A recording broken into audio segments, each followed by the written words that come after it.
am at the brew house in the evening, alone, and I am bored and alone, as I said. So, well, you're going to entertain me, or all of you out there, you're going to be in here with me. But not really, because this is going to go up way later. Anyway, I just wanted someone to talk to. I am kegging and dry hopping beer. You can see that it is a real big dry hopping. And I was going to show you... it's just going to show that this is how I get my hops in these bags. These, vacuum sealed bags, 100 gram increments. AmiHopfen.com if you're in Europe. There's a plug for them. Not paid, of course. And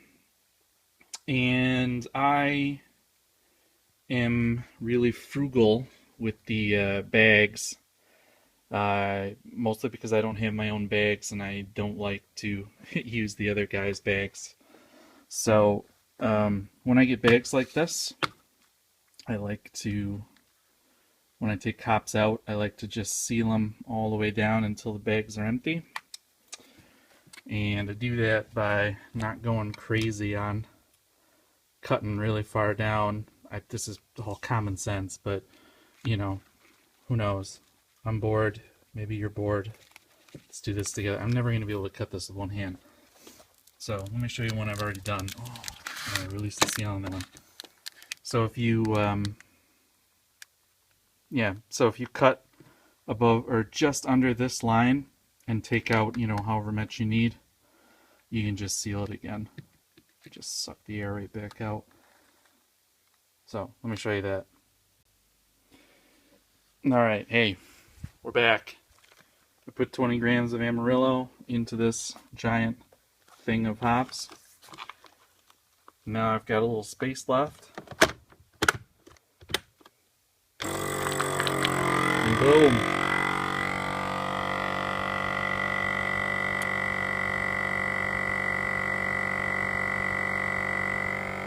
I cannot say how awesome it is to have a vacuum sealer.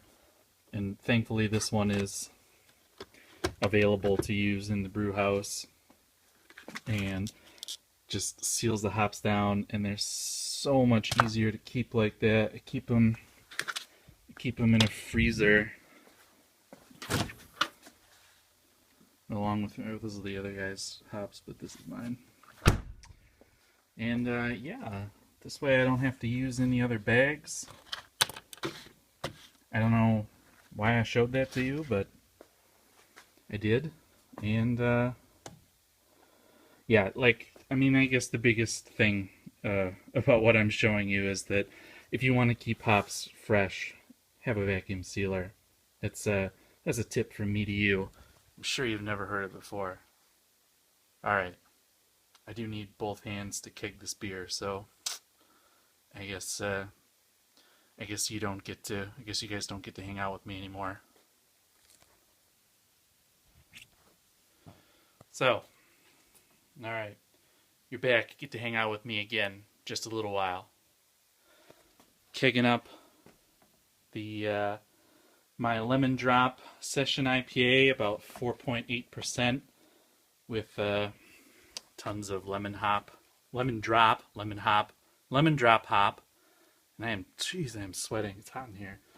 And this is for my 4th of July party that isn't happening anymore, so I have a keg of session beer for like 3 people that are coming over. That ought to be fun.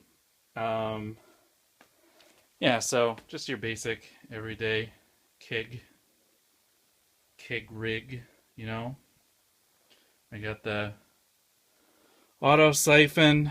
I got a piece of sanitized tin foil holding the bugs out and holding the top off of touching anything else, and purged with CO2. We're all set. Had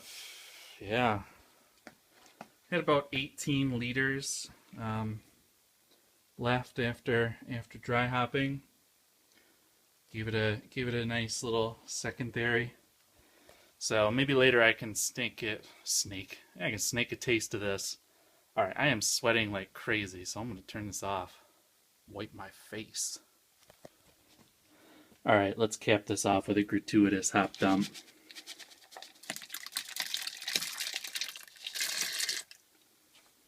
Hey, Rock on Beer viewers, welcome back to my house. Thanks for hanging out with me down there while I do my lonely brew chores. And actually, we're gonna take a look at that beer that you saw me kicking. Not the one you saw me dry hopping. That still has some time left. That's Crazy IPA. That's another video. We're gonna take a look at my Lemon Drop Session. I think I probably said IPA in those clips before, but turned out to be more of a pale ale.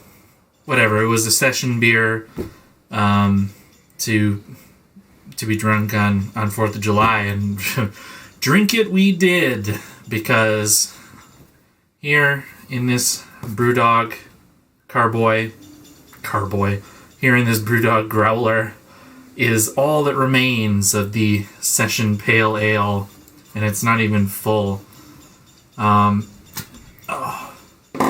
Let's get a bit poured here. So it was, this didn't keep it carbonated very well. That's a pity. Yeah, so this is about a between 4.2 4.5% session beer that made for my 4th of July party. Made a whole keg of it, and it's only hopped with Lemon Drop, which I've never had in a beer before. So I thought that would be pretty interesting to try out. One thing, it didn't get very hoppy. Like, the beer was a little, it went down, 4th of July here in Denmark was over 30 degrees, which is really hot for here. It's over 90 degrees Fahrenheit. I had a bunch of friends over, and we went crazy on this keg. And before the party, I was a little, I had tried the beer, and I was a little disappointed in it because it didn't come out kind of how I thought it was going to. Like, I was hoping it would be pretty hoppy, like a hoppy session beer that we could drink in the sun, and it turned out to just be a really nice, straight ahead, sort of hoppy beer that we drank in the sun. So, whatever, that's just me and my never-ending quest for just pure hop juice. Let me talk about the beer. It doesn't have a really hoppy smell. Like, you can smell kind of, I've heard a lot of people say that Lemon Drop is kind of like super Cascade. So it's supposed to have this lemony, like super lemon citrus type taste or smell. There's a little bit of a citrus like background to this beer, but for the most part, all I smell is all I smell is malt.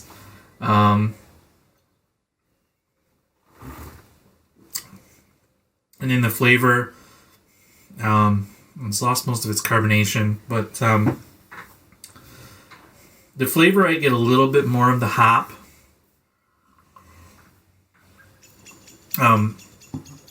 It has kind of this, the flavor is like, it's a nice balanced maltiness it tastes like a nice pale ale. The only hop character I get is a bit on the aftertaste that's kind of like this grassy, lemony menthol type taste. Like menthol, and I've heard a lot of people mention that with Lemon Drop. It does have this kind of like, I don't know, minty candy type taste, which is rather pleasant actually with this, with just some malt. So it's kind of like if you popped like a really like a really mild lemon candy and like a mint candy into your mouth. That's how I kind of, describe the flavor. Other than that, it's there's pale malt and there's wheat malt, so it's got that kind of velvety.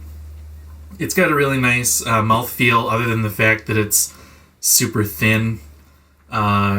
It's only what did I say? About a little over 4%. So it's a super low gravity beer, and it would just be water if it wasn't for that wheat. The wheat does give it just a tiny bit of body. Probably needed more wheat, but it went down a treat in the sun. So even though it's not the kind of hoppy beer that I thought it was, all the people at the party thought it was awesome. We drank damn near 20 liters, damn near a whole keg of it.